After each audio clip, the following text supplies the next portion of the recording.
Thank you for joining Wars of the Rosies as we continue with Part 7, Freemasonry and Temperance, of Book the First, The Theory, from The Mystic Tie by Albert G. Mackey. Part 7, Freemasonry and Temperance. There is no charge more frequently made against our institution than that of its encouraging riot and debauchery, that solitary instances of dissipation, but few and far between, may at times have occurred in the social banquets which the Masonic, like other societies, permit. I will not undertake to deny, although no such instances have come within my knowledge, but every offense has been a manifest violation of the spirit and the written, as well as the unwritten law of the institution. And I need not urge the folly and injustice of arguing from the absence of a thing against its use. Temperance is, in fact, one of the first virtues inculcated upon an entered apprentice, and the necessity of its practice is so impressed upon the mind of the Mason by the symbolic instruction which accompanies its recommendation, that the lesson is made, in all his Masonic intercourse with his brethren, to be continually recurring to his recollection.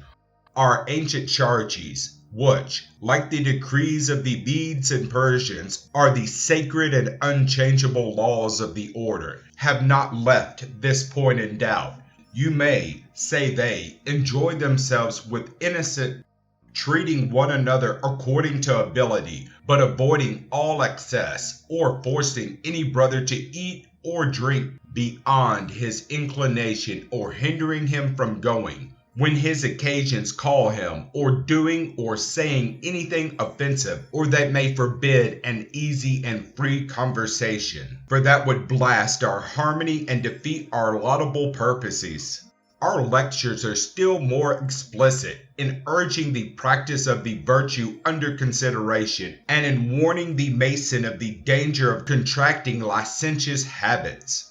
It may add something to the strength of this defense to state that absence from intoxicating drinks was advocated by a portion of the Masonic family long before the commencement of the present temperance reformation, when Pope Clement XII in the year 1738 issued a bull of excommunication against the fraternity. The Freemasons of Italy, unwilling to renounce the institution and yet not daring openly to practice its rites, changed the title of the order and continued to meet as Masons under the name of the Xerophagists, a word signifying men who do not drink, and they assumed this application because they adopted the pledge of total abstinence from intoxicating liquors as a part of their regulations. Hence, the first temperance societies of modern days are to be found in the Masonic lodges of Italy in the last century. The regulation, it is true, was a local one. Total abstinence does not form a part of our general constitutions, but the excess of intemperance is a serious offense against our laws, and one which, whenever it occurs, is always visited with a heavy penalty.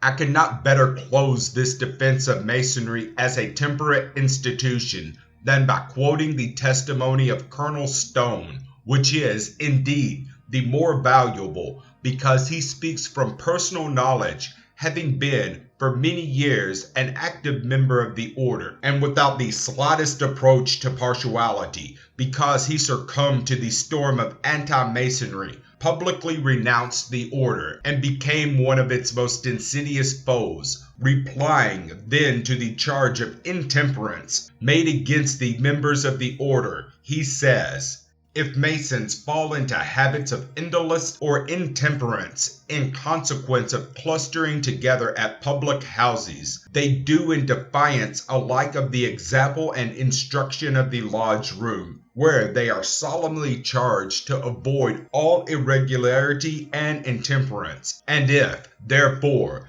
these same vices beset the hangers of the petty courts, the loungers about country stores, etc., Why should the Masonic Lodge alone be singled out for condemnation? Author's note: in the Revelations of a Square, Dr. Oliver cites from a production of the early part of the last century the following argument against the charge of Masonic intemperance. Others complain that the Masons continue too long in the lodge, spending their money to the hurt of their families and come home too late. Nay, sometimes intoxicated with liquor, but they have no occasion to drink much in lodge hours, which are not long, and when the lodge is closed, always in good time, any brother may go home when he pleases, so that if any stay longer and become intoxicated, it is at their own cost, not as Masons, but as other imprudent men, for which the fraternity is not accountable. But in this age and in this country, at least, drinking in lodge hours is wholly abolished. Thank you for watching, and please don't forget to share, like, subscribe, and comment. And if you can, please consider donating to Wars of the Rosies.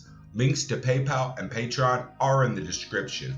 Thank you so very much.